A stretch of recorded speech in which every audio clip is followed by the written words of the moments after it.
Bonjour les amis, aujourd'hui nous allons parler de la démocratie du fer. Quel est le lien entre Conan le barbare, Rahan, les épées sacrées Excalibur, Durandal et la démocratie et l'homme libre? C'est un sujet extrêmement intéressant dans lequel on va aborder de nombreux sujets tels que les cycles des civilisations, l'importance des armes pour la protection de l'individu, le côté sacré du fer venu de l'espace, du fer créé par les étoiles, les sursauts gamma. Les étoiles, c'est l'élément le plus lourd que nous connaissons, créé par la mort de nos étoiles. A tout de suite après le jingle. Histoire, philosophie et politique, car tout est politique dans la vie. Histosophienne, histosophien, bienvenue.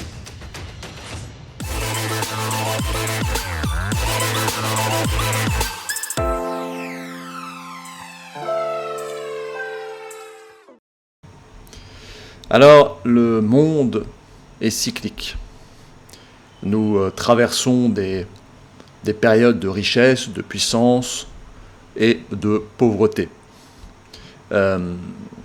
Les empires naissent, dominent, puis déclinent. À ce sujet, il existe un monsieur qui a fait une étude assez intéressante sur les cycles des civilisations. Vous voyez à l'écran que les civilisations traversent des périodes d'abondance, ensuite de complaisance, d'apathie, de dépendance, de soumission, ensuite l'étendue ramenant des hommes forts, une croyance, le courage, un retour vers la liberté, cette liberté individuelle si chère aux hommes européens.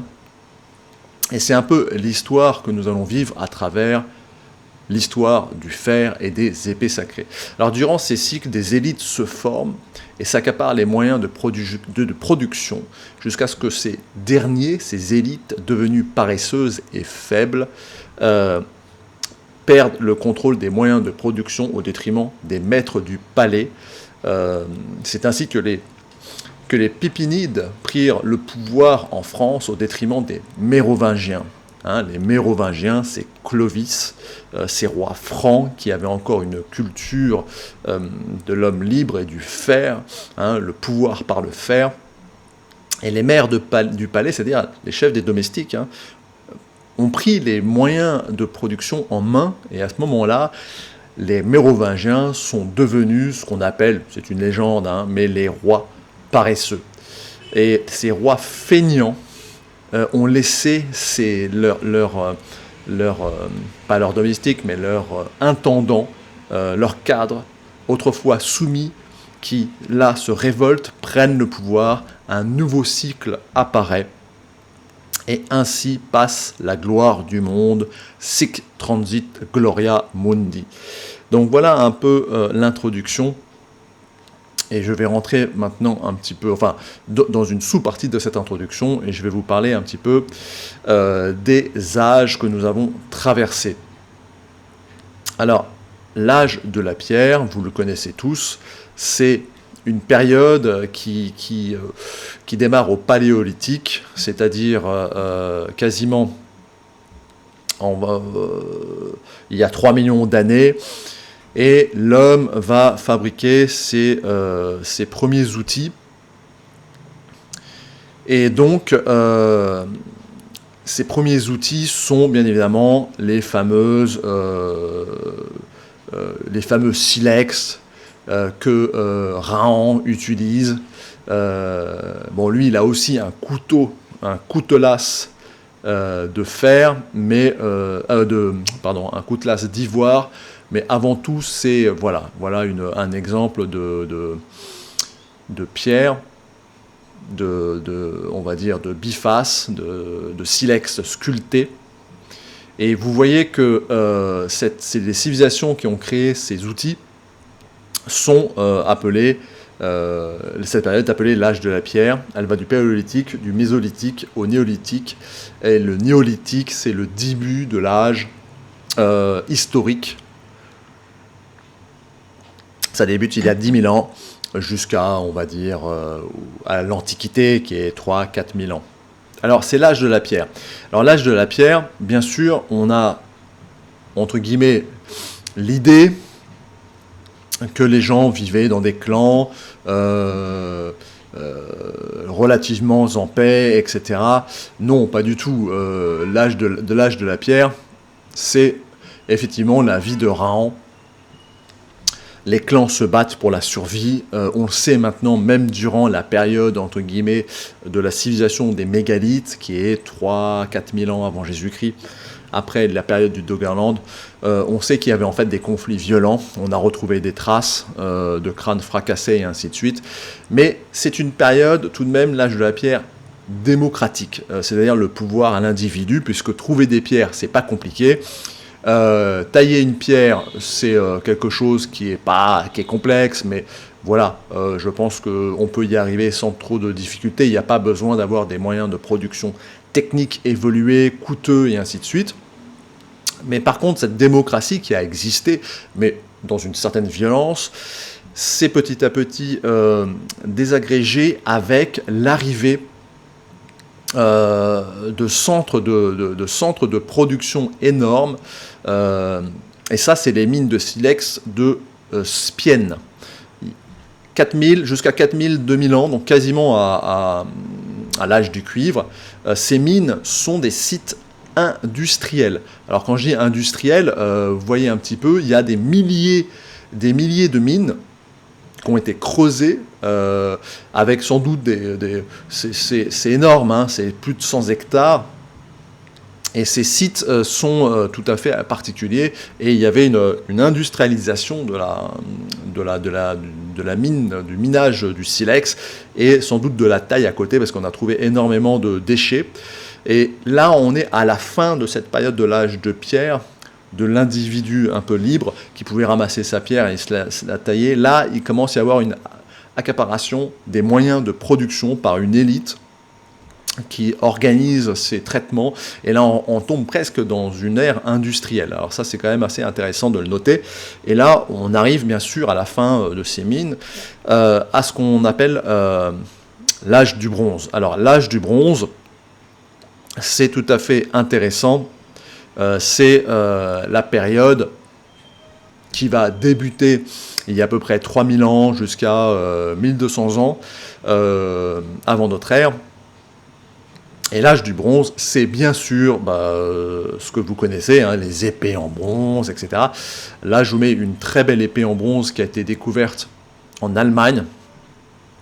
Et cette épée, c'est sans doute une des plus anciennes épées de bronze au monde.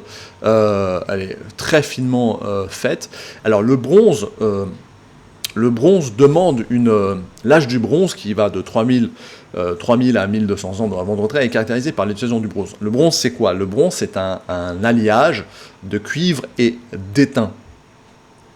C'est complexe à mettre en œuvre, et en plus, ces deux minerais ne se trouvent pas au même endroit. Cette période voit également l'émergence des premières civilisations urbaines, hein, les cités-États de Mésopotamie, donc dans le croissant fertile entre l'Anatolie et la Syrie jusqu'à l'Israël actuel.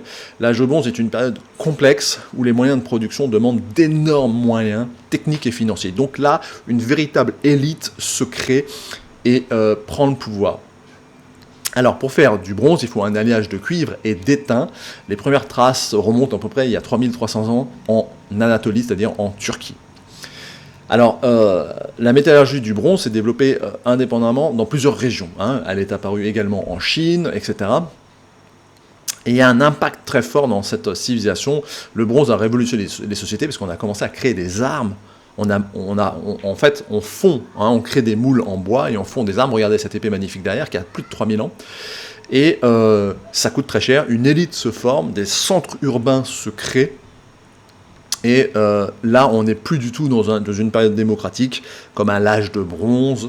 Là, on tombe dans une période d'élite, élitiste, hein, dans les cycles du monde. Le développement du monde a marqué une étape cruciale dans l'évolution des civilisations humaines, ouvrant la voie à de nouvelles technologies et à des progrès culturels majeurs. Alors pour fabriquer cette épée que vous voyez derrière moi, il faut plusieurs étapes. Il faut d'abord une extraction, préparation du minerai, c'est-à-dire le cuivre et l'étain. Doivent être mais fusionnés. On fait une fusion et alliage. Le cuivre et l'étain sont mélangés, fondus, 90% de cuivre, 10% d'étain environ. Et après, on crée un moule pour pouvoir fondre cette épée. On le refroidit. Ensuite, on le nettoie, on l'affûte, etc. Et après, on le sculpte, on met de l'ornement. Etc. Alors, c'est un processus, certes, artisanal, mais qui nécessite une grande compétence et une connaissance approfondie des matériaux et donc de l'argent, de l'investissement, une élite qui peut créer cela. C'est pas l'individu dans son coin qui va dire bah tiens, je vais me couler une épée en bronze. Non. Nous l'expression, c'est pas si simple à faire. Et là, véritablement, cette période voit naître, si vous voulez, on y reviendra dans la partie historique, mais toutes les grandes civilisations telle que nous la connaissons, Babylone, etc., Sumer, etc.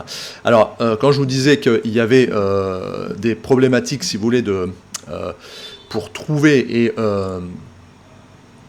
aller chercher tout cet étain et ce bronze, vous voyez, l'étain était plutôt présent au nord de l'Europe, c'est-à-dire chez les Celtes à cette époque-là, un petit peu en Germanie, mais moins. Et ces routes de l'étain, ces routes du cuivre ont créé des fortunes à cette époque. Voilà, donc on y reviendra tout à l'heure. Donc j'enlève tout ça. Et maintenant, on va rentrer dans l'âge du fer. Alors, l'âge du fer, on retombe dans une sorte de période plus démocratique.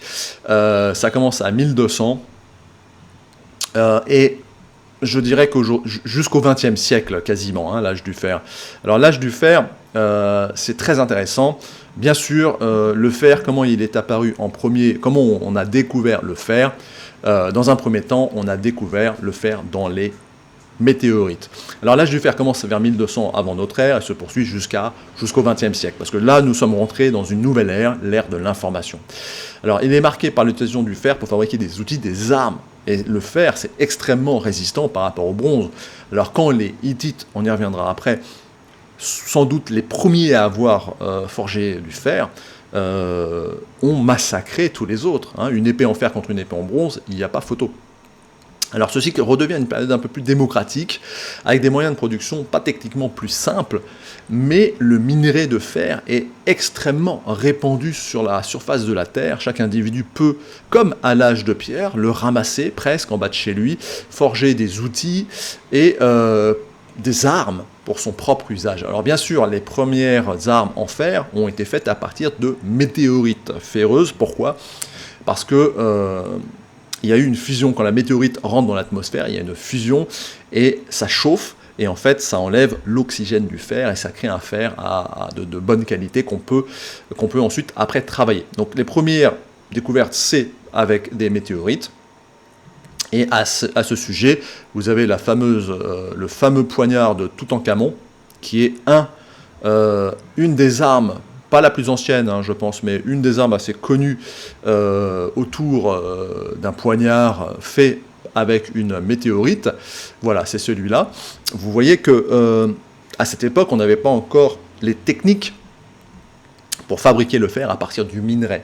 Mais ça a été travaillé à partir d'une météorite, et c'est à peu près 3000 ans à peu près. Donc ça c'est vraiment l'utilisation du fer météorique. Alors les premières tentatives de réduction, ce qu'on appelle la réduction, c'est pour créer le fer à partir du minerai de fer. Donc je vais vous montrer un peu de minerai de fer, à quoi ça ressemble, du minerai de fer. Ça peut ressembler à ça, il y a beaucoup de formes différentes. Voilà, donc ça c'est du minerai de fer. Vous voyez, ça se trouve dans des mines de fer, bien évidemment. On ne peut pas, comme avec la météorite, l'utiliser tel quel, il faut le travailler. Alors, c'est ce qu'on appelle la réduction. Les premières tentatives de réduction du fer à partir du minerai semblent avoir eu lieu.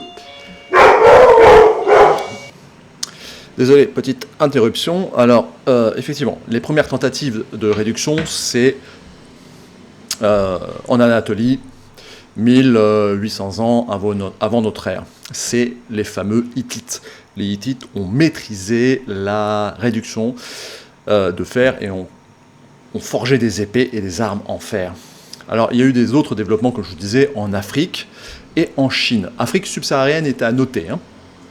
Et en Chine, il y a eu également, mais un peu plus tard, on suppose, et en Afrique aussi. Voilà. Après, le procédé de réduction, c'est... on utilisait les techniques des bas fourneaux en opposition aux hauts fourneaux, vous savez, les fameux hauts fourneaux en France qui ont été vendus. En France, on ne sait plus faire de fer, hein, il faut bien le comprendre. Hein. Donc, ni de poudre, enfin voilà. Donc, alors, les procédés, c'était ce qu'on appelle les bas fourneaux, c'est-à-dire avec du charbon de bois, où le minerai de fer était chauffé avec du charbon de bois. Le charbon de bois produisait du monoxyde de carbone qui réduisait l'oxyde de fer en fer métallique. En fait, ça enlève aussi l'oxygène. Ce processus nécessite une maîtrise des températures assez précises. Hein. Alors la technologie s'est ensuite diffusée, bien sûr. La réduction du fer s'est répandue à travers le monde grâce aux échanges culturels, commerciaux, etc., mariages, voilà. Mais c'est une énorme évolution civilisationnelle, puisque ça a permis de créer des armes et des outils d'extrême bonne qualité. Hein. Donc on extrait le minerai, on prépare le minerai. Alors préparer le minerai, il pouvait être broyé, vous voyez, il faut le réduire un peu en petits morceaux, nettoyer, on peut aussi le griller, le préchauffer. Ensuite on fait effectivement la réduction dans les bas fourneaux. Alors je vais vous montrer ce que c'est qu'un bas fourneau. Alors, on va regarder ça. Bon, après, je vous le montrerai un peu plus tard, mais ça peut être intéressant que vous ayez un aperçu ici. Alors, voilà, on va vous montrer quelque chose d'assez primitif. Ici, voilà. Donc ça, je crois que c'est Celt. C'est un bas fourneau, donc vous voyez, où on chauffe avec du charbon le minerai et il va, entre guillemets, se couler, enfin descendre vers le bas. Et au bout de quelques jours de travail, on va récupérer du fer prêt à l'usage, du fer avec lequel on peut créer des outils, des épées, etc. Alors, pour revenir à un petit peu côté historique, on a les plus vieilles épées trouvées au monde, hein, sont des épées de fer, sont en Anatolie, en Turquie, avec les Hittites. Et voilà un exemple d'épée en fer assez ancienne. Je crois que celle-là, elle a pareil, dans les 3000 ans. C'est une des épées les plus anciennes, trouvée en Anatolie. Alors, la plus ancienne épée de fer connue au monde a été découverte à, excusez-moi pour la prononciation, Arslantepe, un site archéologique en Anatolie, Turquie actuelle. Les fouilles ont révélé des épées datant d'environ 3300 ans avant notre ère, hein, ce qui est énorme. Hein. Voilà, donc là on suppose que c'est du fer météorite, hein, de météorite. Voilà, un peu comme la dague de Toutankhamon. Alors, ce qu'il faut aussi bien comprendre, c'est que le minerai de fer est fabriqué dans les étoiles. Dans les étoiles. Alors, qu'est-ce que ça veut dire ? Ça veut dire que tout simplement, vous connaissez sans doute ce tableau, qui est le tableau de tous les éléments qui existent sur Terre. Hein ? Alors, ce tableau, c'est le tableau de la nucléosynthèse, si vous voulez. Et tous ces éléments sont fabriqués par nucléosynthèse, c'est-à-dire dans les étoiles. Et le fer est un des éléments les plus lourds, qui est en 87 ici. Les éléments au-dessus sont également fabriqués, pour certaines, dans les explosions des supernovas, ou d'autres, nous, les fabriquons sur Terre. Mais enfin, en tout cas, le fer provient, tout le fer qu'on a sur Terre provient des supernovas. Alors, une supernova, c'est quoi ? C'est l'explosion l'explosion d'une étoile. Voilà à quoi ça ressemble. Alors une supernova, une étoile vit, elle consomme en général son hydrogène. L'hydrogène, c'est un des éléments les plus courants sur le monde, qui a été créé durant le Big Bang, l'hydrogène. Elle consomme, c'est une masse qui s'est concentrée, elle consomme de l'hydrogène, qu'elle transforme en notre étoile, transforme l'hydrogène en hélium. Et à la fin de sa vie, cette étoile va s'effondrer sur elle-même, c'est-à-dire qu'elle va la masse va augmenter, et elle va s'effondrer sur elle-même, et au bout d'un moment, la pression sera telle qu'elle va imploser. Et c'est à ce moment-là, excusez-moi pour le bruit, c'est à ce moment-là que cette étoile va produire les éléments lourds, dont le fer. Donc tout le fer que nous avons sur Terre vient des étoiles, c'est un cadeau des dieux, et c'est comme ça qu'il est également perçu dans nos civilisations, car le fer est démocratique, il est répandu partout sur la surface de la Terre, n'importe qui peut le ramasser, notamment du fer météorite, mais une fois qu'on a compris la fabrication, on n'a pas besoin d'une industrie lourde, n'importe quel petit artisan va réussir à faire du fer. Et c'est un outil démocratique, puisque, à la différence du bronze, où il fallait plusieurs minerais, etc., un savoir-faire assez technique, des routes commerciales, etc., où des élites se sont formées. Pour le fer, c'est tout le contraire. En fait, c'est un minerai démocratique au peuple, par le peuple et pour le peuple. Voilà un peu pour l'introduction. Je vais donc maintenant rentrer dans la partie histoire.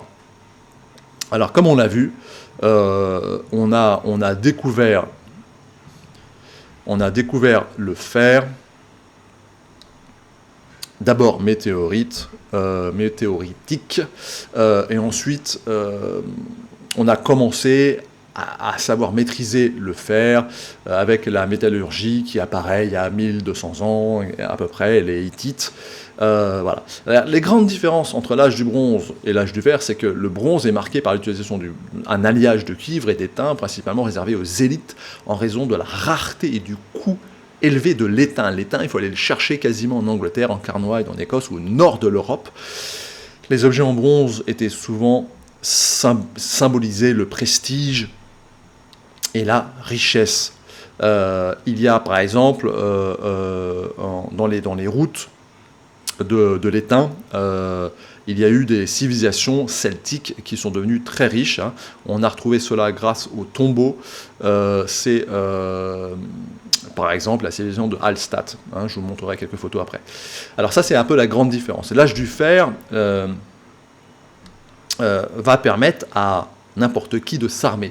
Et les premiers à avoir maîtrisé la technique, ce sont les Hittites. Les Hittites, c'est un peuple indo-européen qui vivait dans l'Anatolie actuelle et qui vont ensuite descendre vers le croissant fertile et, entre guillemets, raqueter avec leurs armes en fer, raqueter, entre guillemets, les grandes civilisations du croissant fertile. Voilà un peu une carte de la région. Donc voilà où se trouvaient les Hittites, dans l'actuelle Turquie. Un Hittite, ça ressemblait à quoi ? C'était des peuples guerriers. Donc les Libanais sont un peu les descendants des Hittites aujourd'hui. Voilà un guerrier hittite, vous voyez, avec sa lance en pointe de fer, son épée derrière. Ces guerriers ont véritablement réussi à conquérir le monde de l'âge du bronze grâce à ces armes nouvelles, incroyables, ces armes faites de fer, cette matière venue du ciel, venue des dieux. Donc voilà un petit peu les premiers peuples à avoir maîtrisé le fer. Donc, civilisations anatoliennes ont été parmi les premiers à maîtriser la métallurgie du fer. Leur empire a prospéré d'environ 1600 ans avant Jésus-Christ à 1000 avant Jésus-Christ. Leur expertise de la métallurgie a permis aux Hittites de fabriquer des armes et des outils plus efficaces, renforçant leur position géographique et territoriale. Alors ensuite, il y a, bien sûr, quand même, l'âge de bronze, c'est une époque incroyable, parce que l'âge de bronze a vu arriver les premières villes comme je vous l'ai dit tout à l'heure, notamment, bien sûr, la Mésopotamie, etc. Et celle que nous, on connaît le plus, c'est Babylone. Pourquoi Babylone? Parce que Babylone, c'est dans la Bible, c'était une ville magnifique, totalement hiérarchisée, bien sûr, avec une élite, etc. Ces fameux jardins suspendus, les Babyloniens, c'était un empire établi, mais à la même époque, vous avez l'Égypte un peu plus au sud, et ainsi de suite. Toutes ces civilisations dites urbaines ou périurbaines sont des civilisations du bronze. Et quand les Hittites arrivent, ça bouscule déjà pas mal les choses, mais il va encore se passer quelque chose de pire. Il va y avoir les invasions des peuples de la mer. Alors les peuples de la mer, c'est quoi? On a des traces grâce aux Égyptiens qui en parlent et qui ont écrit sur ces peuples. C'est des peuples qui viennent d'Europe du Sud et qui envahissent, mais colonisent quasiment, parce qu'ils viennent en bateau, par la mer aussi, par la terre aussi un peu. Certains sont des peuples indo-européens, ils viennent du sud de l'Europe, c'est-à-dire la Sardaigne, par exemple, même la Corse, etc., un peu l'Espagne. On ne sait pas pourquoi exactement. Il y a peut-être eu des volcans, des problèmes de famine et autres, mais ils viennent en famille. Ils s'installent dans le croissant fertile, là où il y avait la richesse. Et ça va être la fin de l'âge de bronze. Et également, le fer joue un rôle, car certains d'entre eux ont du fer, comme les Hittites. Et ça va mettre fin à l'âge du bronze. Et c'est la fin de toutes ces civilisations, dont Babylone, etc., et des routes du commerce du bronze et de l'étain. Voilà, d'accord? Ça, c'est l'âge du fer. Donc les peuples de la mer, ces groupes marins et guerriers, contribuent à la diffusion de la métallurgie du fer en Méditerranée. Leur invasion et leur migration ont perturbé les civilisations établies, facilitant la transition vers l'âge du fer, un âge démocratique, je le redis. Effondrement des civilisations urbaines en Mésopotamie. Donc les civilisations urbaines élitistes de Mésopotamie, comme Sumer, Babylone, ce qu'on voyait derrière moi, connaissaient des périodes de déclin attribuées à des invasions, de changements climatiques peut-être, des tensions sociales, des volcans, éruptions volcaniques, l'accès inégal aux ressources, y compris les métaux, joue un rôle dans cet effondrement. C'est lié à ces fameuses routes de l'étain qui ont créé une élite celte, princière celte. Et les routes de l'étain ont créé ce qu'on appelle la culture de Hallstatt. Alors, j'ai essayé de vous trouver une photo. Et ce qu'on sait de cette culture, c'est tout simplement qu'elle était extrêmement riche parce qu'on a retrouvé, si vous voulez, des tombes, les fameux tumulus, vous savez, les fameux tumulus celtes. Ce sont des tumulus de princes celtes qui sont devenus riches par les routes de l'étain et qui ont prospéré et ont créé des élites et ont créé des objets fantastiques. C'était des grands artisans, ils faisaient énormément de choses, et ils se sont créés en une élite princière. Ils ont créé une élite princière qui a ensuite un petit peu, vous voyez, donc c'est Europe centrale, Allemagne, ce sont des Celtes, pas des Germains, et qui ont réellement qui se sont enrichis grâce aux routes de l'étain, et les tombes de cette civilisation sont tout à fait exceptionnelles. Il y a de l'or, c'est vraiment magnifique. Je vais vous montrer une image. C'était quelque chose d'assez incroyable pour l'époque. Les Celtes étaient des grands artisans. Voilà une tombe, par exemple, princière, où on trouve de l'or, bien sûr du cuivre, des objets façonnés, voilà. Donc cette civilisation est née, princière, élitiste. Tous les Celtes n'étaient pas riches comme ça, c'est juste les princes qui avaient de tels tumulus. Et ça, c'est un des effets des routes de l'étain.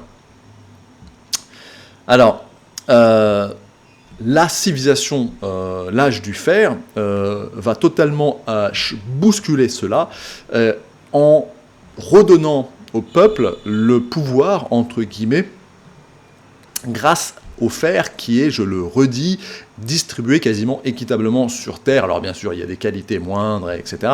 Il y a des pays où il y a plus de fer, bien évidemment, mais tout de même, ça permet simplement non, mais ça permet, dès qu'on a acquis la technique, de pouvoir créer du fer. Voilà, ça c'est par exemple un exemple de bas fourneau celte, hein. Celte ou germain, c'est pareil, hein. Mais vous voyez, ça ne nécessite pas des moyens énormes. Dès qu'on a compris comment cela fonctionne, eh bien vous pouvez le faire. Et ça a créé une civilisation nordique basée sur l'homme libre, le paysan libre, hein. On en reviendra après avec les Vikings.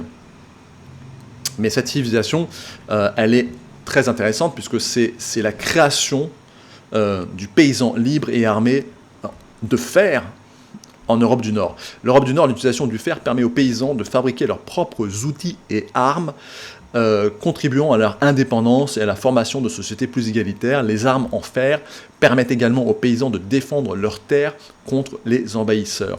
Indépendance économique, les paysans pouvaient désormais fabriquer leurs propres outils agricoles en fer, ce qui augmentait leur productivité et leur indépendance économique. Cela a conduit à une augmentation de la population, de la production et de la population d'ailleurs agricole, et à une meilleure sécurité alimentaire. Grâce à ces petits fours qui permettent de fabriquer du fer. Défense et sécurité, les armes en fer ont permis aux paysans de défendre leurs terres contre les envahisseurs, renforçant ainsi leur position sociale et leur autonomie. C'est le paysan libre germain et celte, hein. Cela a contribué à la formation de la société plus égalitaire où les paysans avaient un rôle plus actif dans la défense et la gestion de leur communauté. Transformation sociale. L'accessibilité du fer a contribué à réduire les inégalités sociales en permettant à une plus grande partie de la population d'accéder à des ressources autrefois réservées aux élites. Le paysan armé de fer ont formé des milices locales pour protéger leurs terres et leur communauté, ce qui a renforcé leur rôle dans la société et leur autonomie par rapport aux élites traditionnelles. Vous comprenez donc que c'est une révolution. Le fer a révolutionné la société européenne. En Chine ou ailleurs, c'est très différent, mais là je parle de l'Europe et spécifiquement de l'Europe du Nord, avec ce paysan libre et armé de fer, outils et armes en fer. Regardez le fourneau derrière moi, une fois de plus, vous voyez, dès que l'homme a su traiter ce minerai et en créer du fer, c'était extrêmement simple, c'était très démocratique, pas besoin de réunir différents minerais, etc.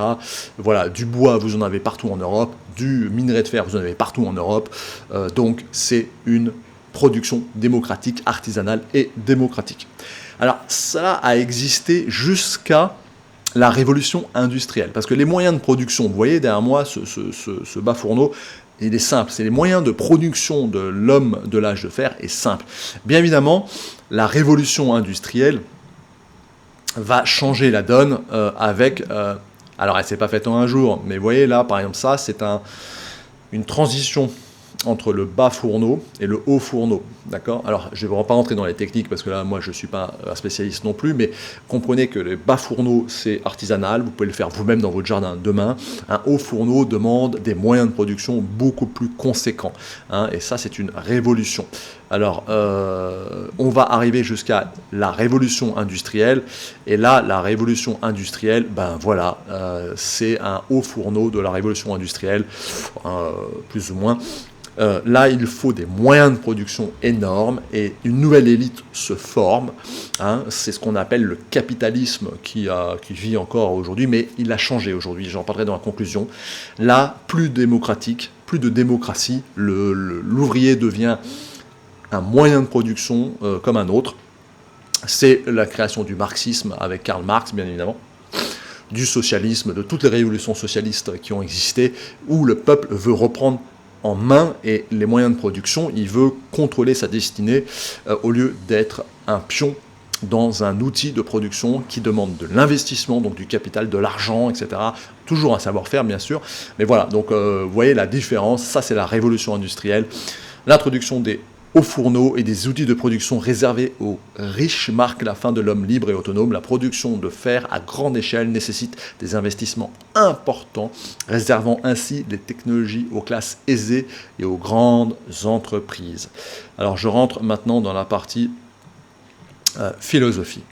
Alors les aspects religieux liés au fer philosophique sont énormes. Le symbolisme du fer est très puissant, d'accord ? C'est un pouvoir mystique dans de nombreuses cultures, dans presque toutes les cultures, le fer a été considéré comme possédant des pouvoirs mystiques. Ça a été parfaitement exploité dans l'heroic fantasy, avec bien sûr le fameux Conan le barbare, et son épée de fer, que vous voyez ici, qui, grâce à son épée de fer, domine le monde. Mais il y a aussi un aspect plus, on va dire, plus magique, plus sombre, parce qu'une épée peut être aussi plus sombre. Ça, c'est Michael Moorcock, pour ceux qui connaissent. C'est Elric qui a une épée qui s'appelle Stormbringer, oui, parce qu'on donne des noms aux épées, et qui boit l'âme lorsqu'elle tue un homme, elle boit son âme et apporte de la force à son propriétaire. Alors les pouvoirs mystiques, dans de nombreuses cultures, le fer est considéré comme ayant des pouvoirs mystiques qui pouvaient apporter la chance ou le malheur d'ailleurs, selon les manières dont il est manipulé. Si le fer est mal manipulé, ça peut provoquer un désastre. Protection et purification, le fer, comme le fer est fabriqué par le feu et l'eau, c'est très lié à la purification. Donc protection et purification, le fer a été souvent utilisé dans des rituels de protection et de purification. Par exemple, les armes en fer étaient autrefois enterrées avec les morts pour les protéger dans l'au-delà.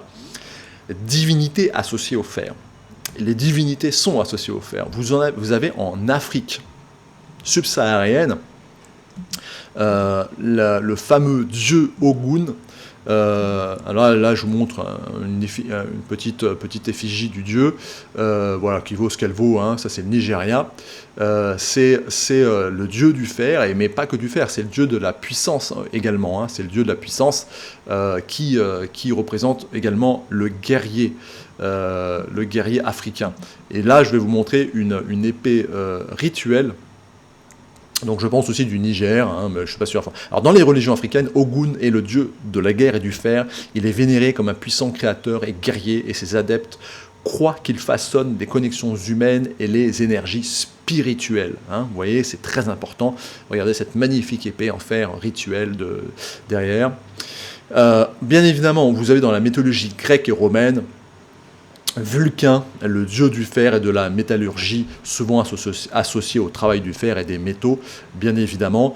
Chez les peuples indo-européens, le fer était souvent associé à des divinités guerrières et des rites de passage, par exemple Thor ou Indra, qui sont les mêmes, mais sous des noms différents, a également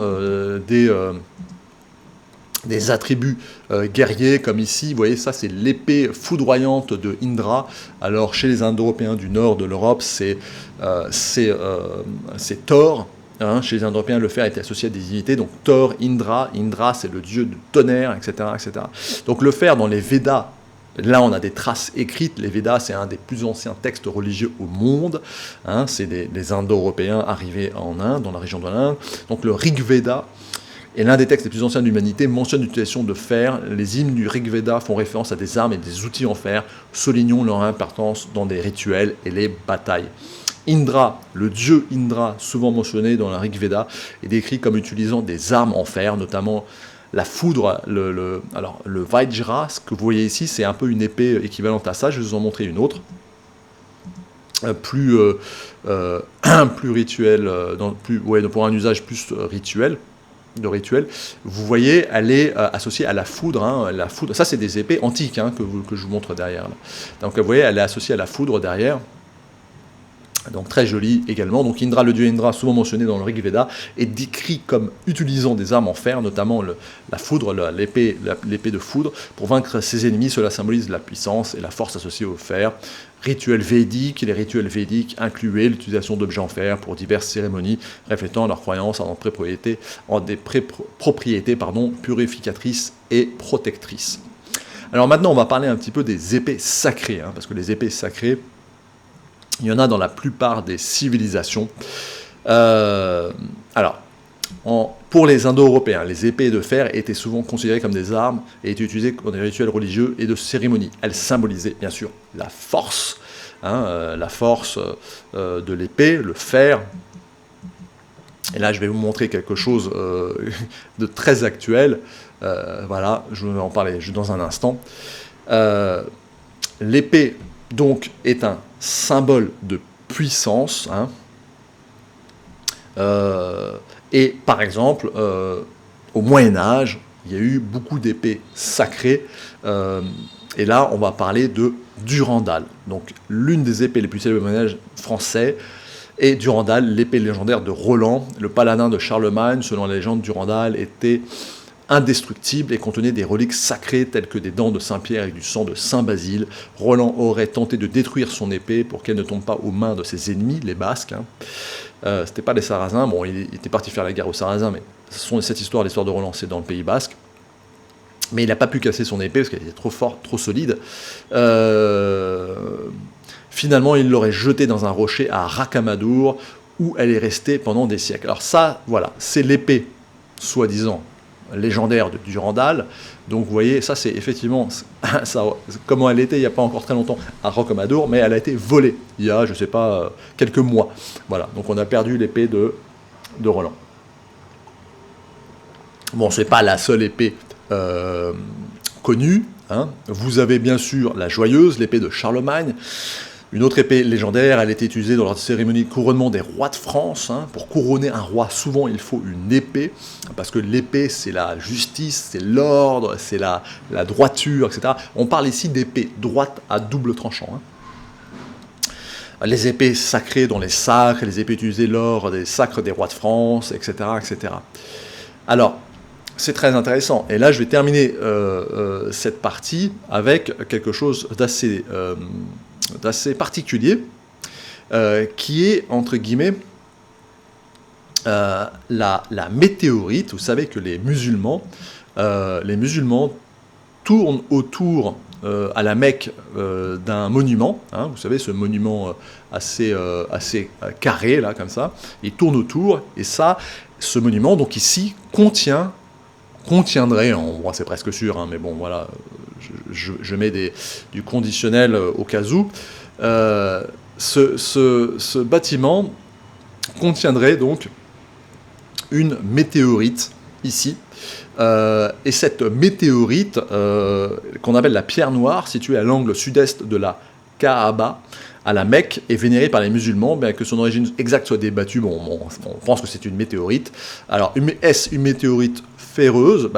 C'est possible. On a un croquis.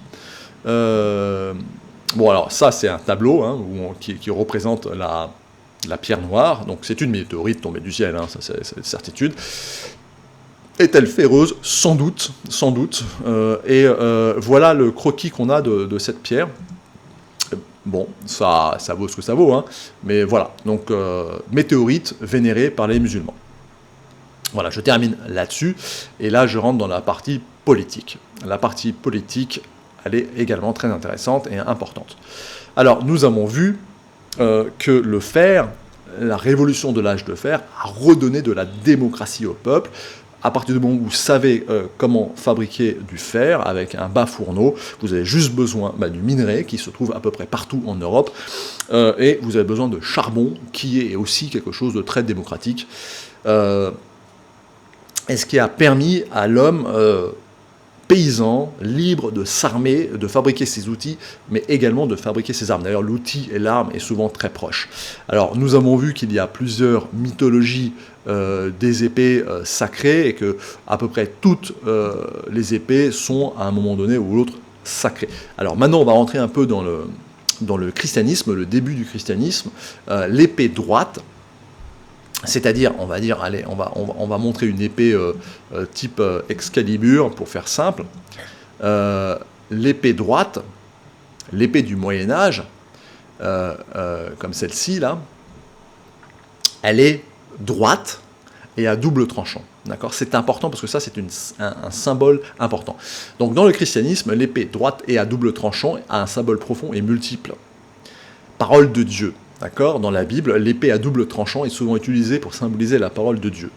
Dans Hébreux 4,12, il est dit « Car la parole de Dieu est vivante et efficace, plus tranchante qu'une épée quelconque à deux tranchants, pénétrant jusqu'à sa garde, âme et esprit, jointure et moelle.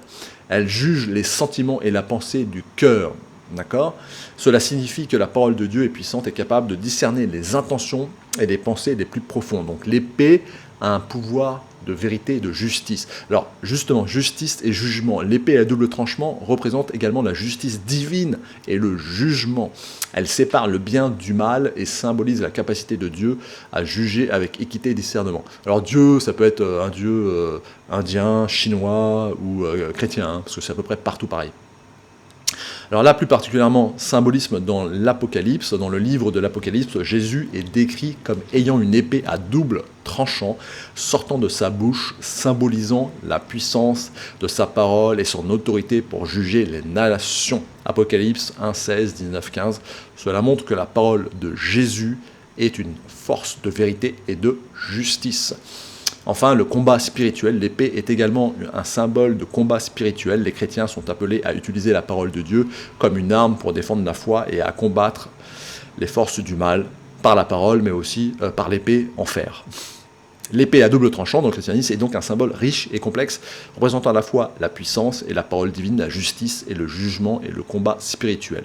Bon, derrière nous, nous avons l'épée Excalibur, qui est une légende, bien sûr, mais une légende intéressante du mythe arthurien.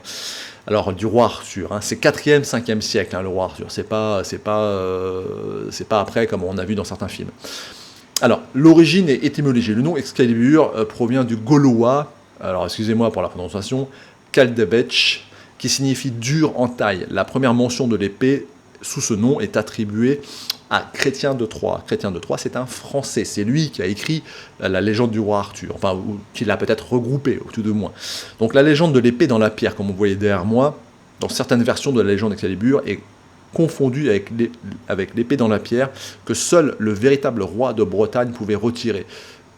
Cependant, dans la plupart des récits, c'est deux épées distinctes. Bon, là, il y a un mélange, etc. Mais en tout cas, que ça veut dire que, en fait, seule une âme pure peut tirer cette épée de la pierre, comme ce que vous avez vu tout à l'heure Durandal. Pouvoir magique. Excalibur était réputé comme étant incassable, capable de trancher toute matière. Son fourreau avait également des propriétés magiques, protégeant son porteur de toute blessure. Et là, on va arriver à la Dame du Lac, qui est aussi mentionnée dans toutes ces légendes arthuriennes. La Dame du Lac, c'est bien sûr l'histoire très belle de cette sorcière, princesse, etc. Alors, la Dame du Lac, selon la légende d'Excalibur, a été donnée à Arthur par la Dame du Lac, une figure mystique associée à des éléments magiques. Après la mort d'Arthur, l'épée devait être rendue à la Dame du Lac. Alors ça, c'est païen, c'est les forces du feu et de l'eau. Hein. C'est comme ça qu'on crée du minerai. Avec les bas fourneaux, on chauffe le minerai de fer et ça va créer ce fer qui est après utilisable. Et ça, c'est tout à fait païen et c'est resté dans le catholicisme notamment, comme la Trinité, hein, c'est la Trinité indo-européenne. Et ça, ce sont tous les mythes indo-européens hein, qu'on va revoir après avec d'autres religions. L'histoire d'Excalibur est riche en mystères et symboles et elle continue de captiver l'imagination aujourd'hui encore.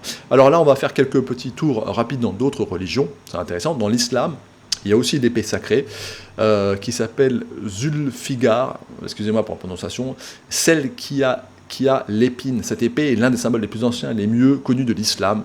Donc cette épée était l'épée du prophète Mohammed qui l'a donnée à ses cousins et gendres. D'accord ? L'épée est souvent décrite comme ayant une lame bifide, donc pareil, et ce qui signifie qu'elle se divise en 2 pointes à son extrémité. Alors ça, c'est très particulier. Alors elle symbolise la justice et le courage, elle est particulièrement vénérée par les chiites qui considèrent Ali comme le premier imam et un modèle bravoure de droiture. Bon là je ne vais pas rentrer dans les détails des religions musulmanes.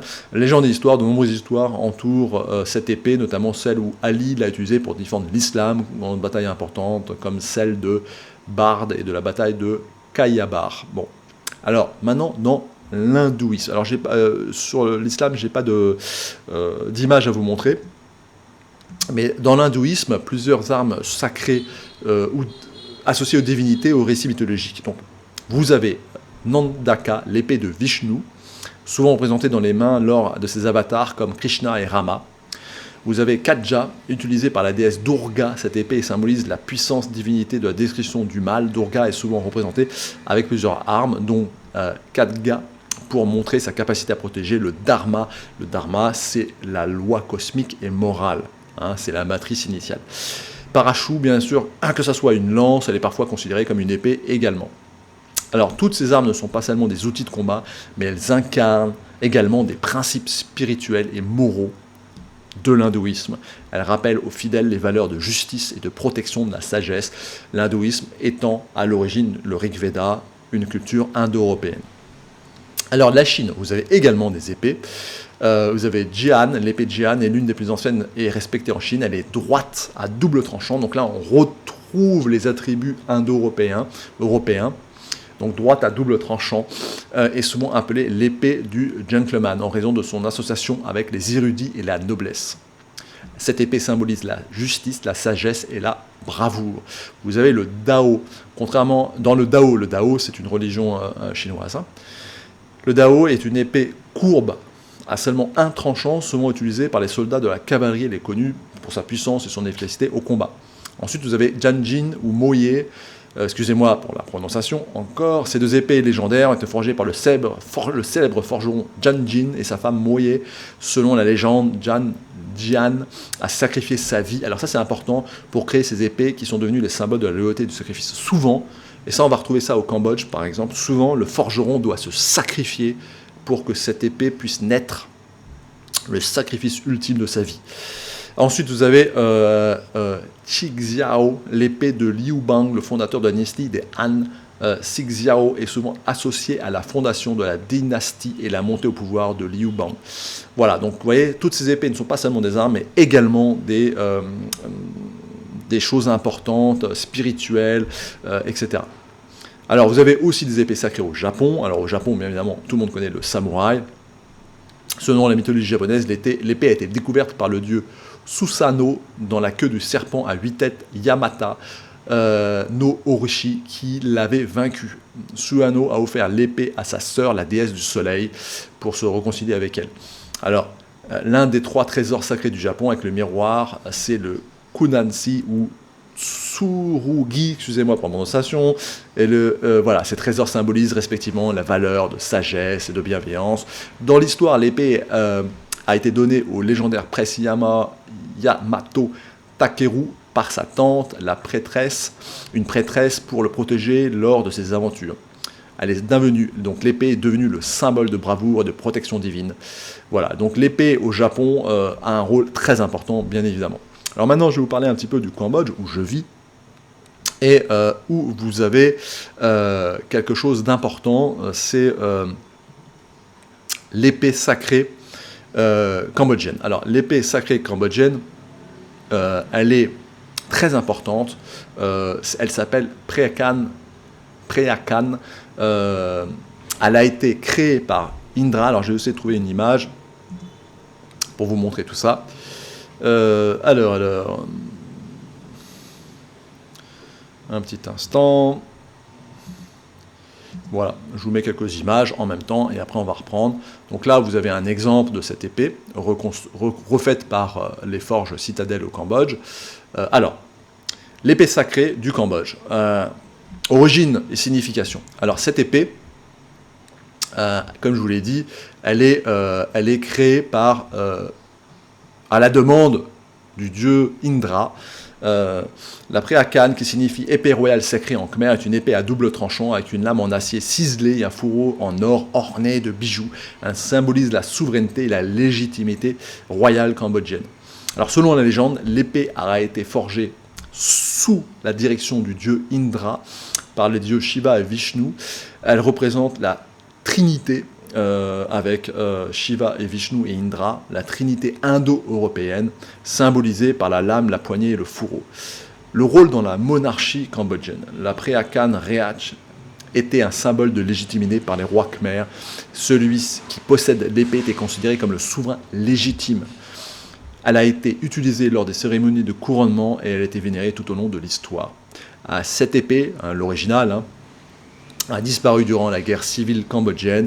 On suppose que c'est peut-être Lon Nol qui l'aurait, le général Lon Nol qui l'aurait volé, mais bon, on ne sait pas trop. En tout cas, tout ce que je peux vous dire, c'est que, sans rentrer dans trop de détails, cette épée est extrêmement importante, comme pour la royauté française. Un roi au Cambodge ne peut pas être intronisé sans cette épée. Ici, vous voyez le roi actuel du Cambodge et l'épée préakane ici. Bien sûr, ce n'est pas l'original, celle qui a disparu, c'est une reproduction. Donc voilà quelques idées d'importance de l'épée au point de vue religieux et politique. Alors maintenant, je rentre dans la conclusion. Alors, vous avez compris que nous vivons dans des cycles. Nous sommes actuellement dans un cycle de décadence en Europe et en France. Nous sommes dans un cycle. Nous avons dépassé le cycle de l'âge du fer. Nous sommes dans le cycle, pour moi, de l'âge de l'information et du grand n'importe quoi. Et c'est un cycle décadent. Nous pouvons le constater tous les jours. Nous avons quitté le cycle du fer pour celui de l'information. Alors, je vais quand même vous montrer quelques épées vikings, parce que je vais faire un petit aparté sur la période viking. Voilà quelques épées vikings, tout à fait magnifiques. Alors, les cycles de l'âge de fer a pris fin avec la révolution industrielle, qui vit l'arrivée d'un nouveau cycle élitiste, puisque les moyens de production, comme vous l'avez compris, pour faire des hauts fourneaux, par exemple, demandent du capital, de l'investissement, etc. Donc, ce cycle élitiste s'est ouvert jusqu'à la fin du XXe siècle, qui s'ouvre à notre siècle aujourd'hui, le XXIe siècle, du cycle de la société de l'information ou le capitalisme de surveillance. C'est également... Alors, ce n'est pas un cycle élitiste, ni un cycle démocratique. C'est un nouveau type de cycle, à mon sens.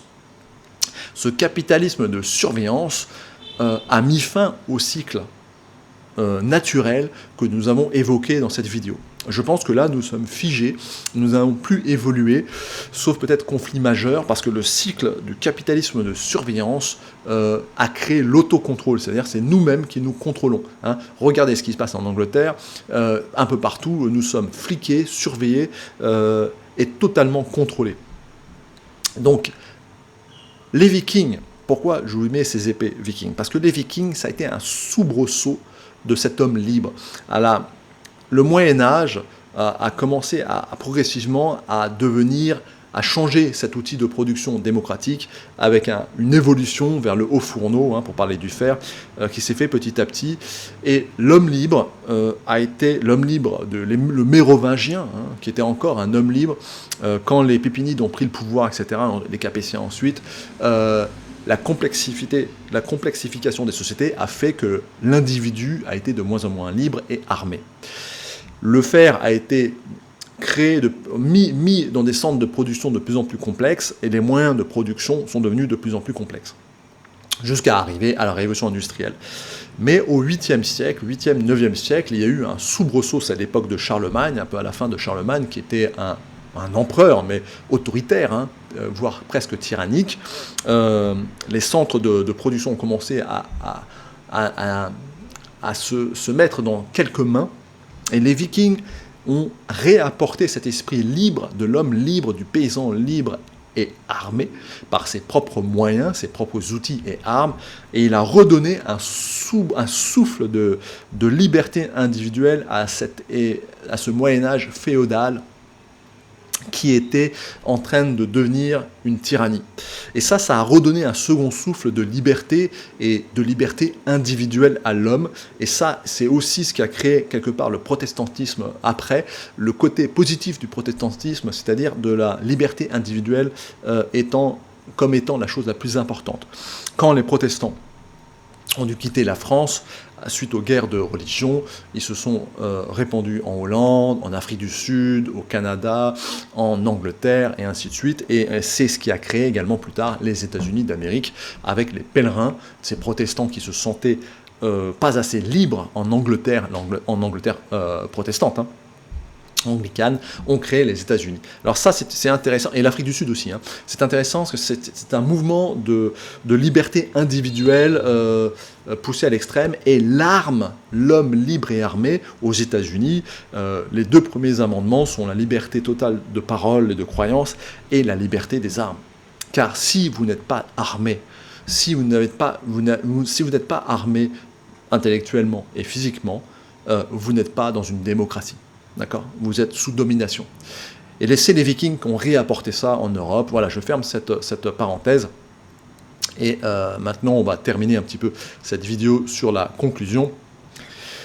Et la conclusion est celle-ci. Alors, je vais vous mettre une belle image de haut fourneau derrière moi. Comme ça, vous avez gardé à l'esprit que les outils de production sont très importants. Alors, le cycle de l'âge de fer a pris fin. Nous sommes aujourd'hui dans un nouvel ère, comme je le disais tout à l'heure, qui est le capitalisme de surveillance, qui est ni dictatorial, ni élitiste, ni démocratique. C'est bien sûr une élite qui contrôle tout ça, mais une élite mondialiste. On a changé de paradigme. Alors, je vais vous dire que pour pouvoir reprendre notre liberté, ça va être extrêmement dur, parce que les moyens de production sont aujourd'hui tellement complexes, et tellement élitiste, et tellement aux mains de peu, que sauf à ce qu'un individu veuille nous redonner une liberté, de l'obtenir par nous-mêmes, je pense que c'est quasiment impossible. L'épée, cet outil d'autorité et de justice démocratique, est également un outil de sacrifice, d'accord ? Et on a perdu ce sacrifice, cette notion de sacrifice. Peut-être qu'il existe toujours encore en Russie, en Ukraine, où il y a une guerre d'ailleurs terrible en ce moment, où il y a beaucoup de sacrifices, mais nous, en Europe, en extrême Occident, comme le dit Idriss Aberkan, je pense qu'on a totalement perdu cette notion. Alors là, je vais vous parler de l'Évangile selon Matthieu 10, 34, où Jésus dit « Ne croyez pas que je suis venu apporter la paix sur terre, mais je ne suis pas venu apporter la paix, mais l'épée. Je ne suis pas venu apporter la paix, mais je suis venu apporter l'épée. » Cette déclaration peut sembler surprenante pour un croyant, mais elle est souvent interprétée de manière symbolique. Mais moi, je dirais pourquoi que de symbolisme ? Non, il faut que le peuple se réacquiert son indépendance et son épée. Si Jésus est venu apporter l'épée, c'est qu'il y a une bonne raison. C'est pas juste symbolique. Alors oui, bien sûr, on va vous dire « Ah non, c'est symbolique, etc. » Non. Bon. Alors, le contexte symbolique, on va en parler. L'épée est, comme on l'a vu tout à l'heure dans ce contexte, la division du conflit qui peuvent survenir lorsque les gens choisissent de suivre Jésus. C'est-à-dire de suivre la liberté individuelle. D'accord ? Il prévient que ces enseignements peuvent provoquer des divisions, même au sein des familles et des communautés. Jésus est venu avant tout mettre de l'ordre chez les pharisiens. D'accord ? Il est venu avec son épée pour arrêter la corruption des pharisiens. C'est un message de transformation. Jésus parle de la transformation radicale que son message apporte, c'est-à-dire le message pour redevenir des hommes libres, redevenir des Indo-Européens libres, qui pouvaient forger leurs armes et leurs outils, les Vikings. C'est ce message de transformation. Jésus parle de la transformation radicale que son message apporte. Suivre ses enseignements peut nécessiter le choix difficile et des sacrifices, mais jusqu'à la mort. Et le sacrifice physique, pas que intellectuel. Ce qui peut entraîner des conflits avec ceux qui ne partagent pas les mêmes croyances. Et c'est un peu ce qui se passe aujourd'hui en Europe. Même s'il y a des conflits qui viennent d'autres pays qui se mélangent aux nôtres, Mais je pense que c'est ce qu'il se passe. Alors, la paix intérieure, bien que Jésus parle d'épée, bien évidemment, son message global est celui de l'amour et de la paix intérieure, de l'espace de paix, lisez mon livre, et la réconciliation avec nos origines, c'est-à-dire avec Dieu, mais pour moi, c'est bien plus large, c'est la société indo-européenne originale.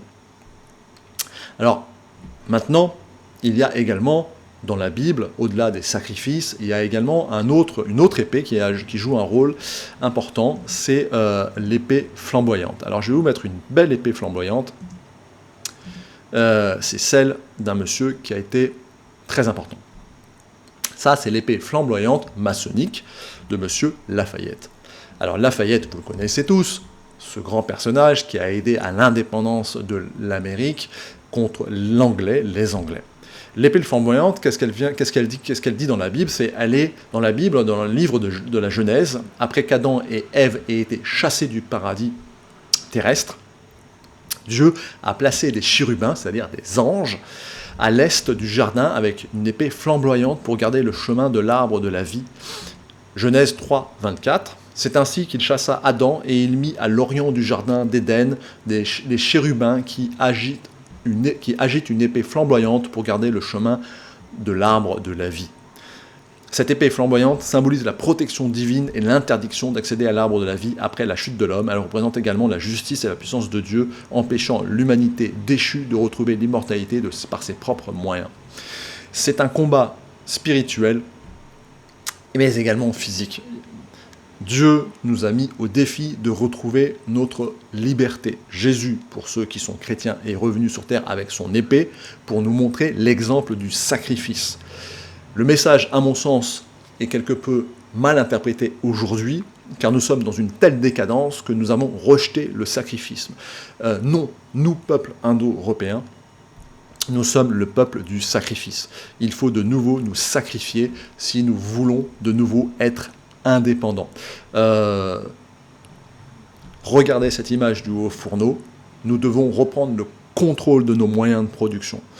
Nous devons retourner vers du sacrifice individuel pour recréer un collectif harmonieux. Rien ne se passe simplement. Nous sommes certes dans un capitalisme de surveillance extrêmement complexe. C'est difficile d'en sortir, j'en conviens. C'est pour ça qu'il faut s'organiser et surtout nous regrouper dans des espaces de paix, reprendre nos épées, reforger le fer, reforger nos outils intellectuels mais aussi physiques pour retrouver notre liberté. À bon entendeur, salut.